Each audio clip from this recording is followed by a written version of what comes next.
Curfew hour para sa mga menor de edad, mas hinigpitan pa.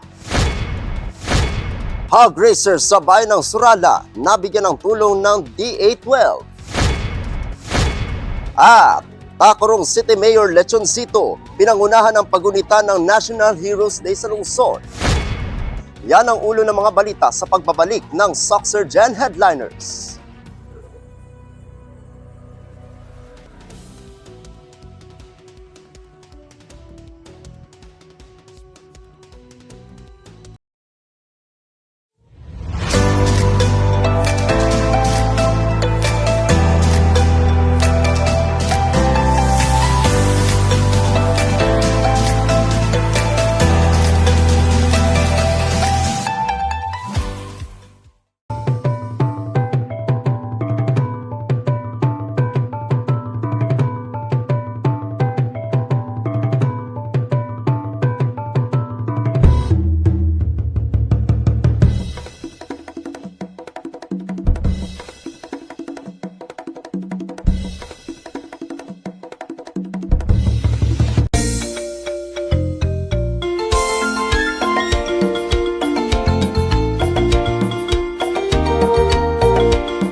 Magandang araw, South Central Mindanao.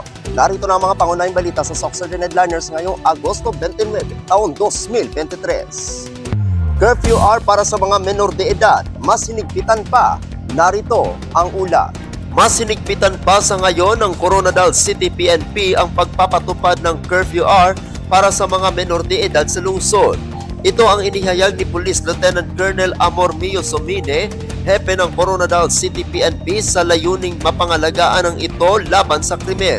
Base sa datos ng City PNP, karamihan sa mga insidente na nangyayari sa lungsod ay may involvement ang mga bata. Ayon kay Somine, nasa pamamagitan ng hakbang na ito ng mga otoridad, bumaba umano ang bilang ng mga krimen sa lungsod, gaya ng snatching, akyat bahay at iba pa kung saan halos wala na umano na itatala. Ngunit hindi pa rin umano sila nagpapabaya, patuloy pa din ang kanilang pagtutok sa gaya nito mga kaso sa lungsod. Samantala, magsisimula ang curfew sa ika-11 ng gabi hanggang madaling araw.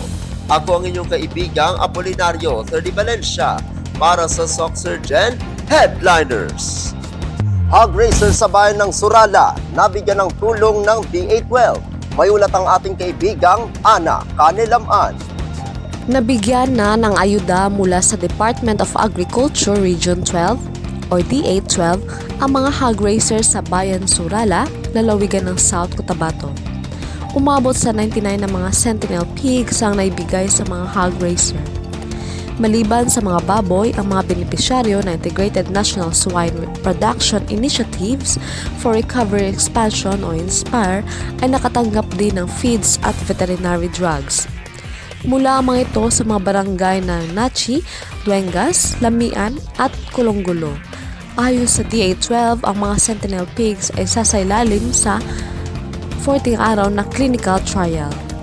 Layo nito na malaman kung naririyan pa rin ang African Swine Fever o ASF. Ayon naman sa hog racer na si Remy Hagisan, isang malaking oportunidad ang natanggap na ayuda para muling maibangon ang kanilang kabuhayan.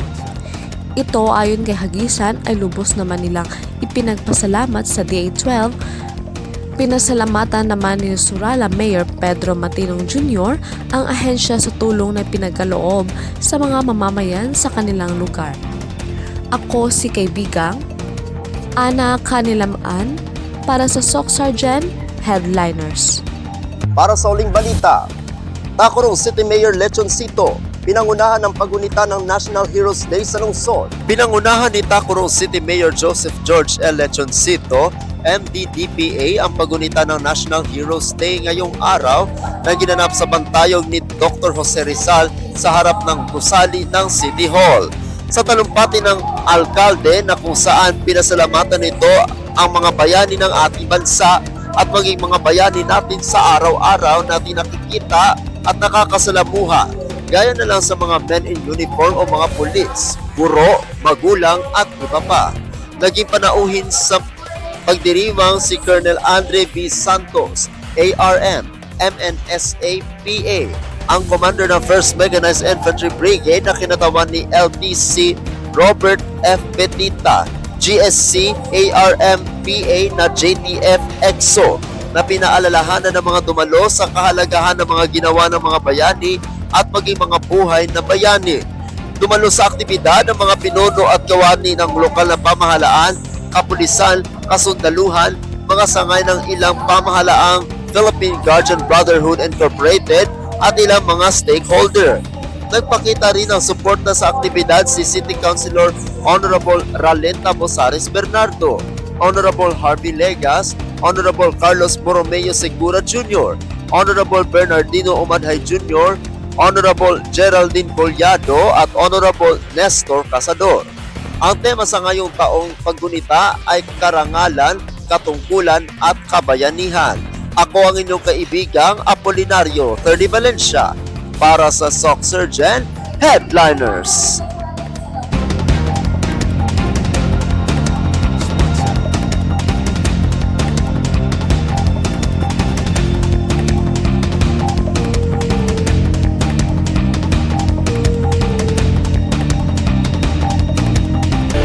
At yan ang kabuuan mga balita sa araw na ito.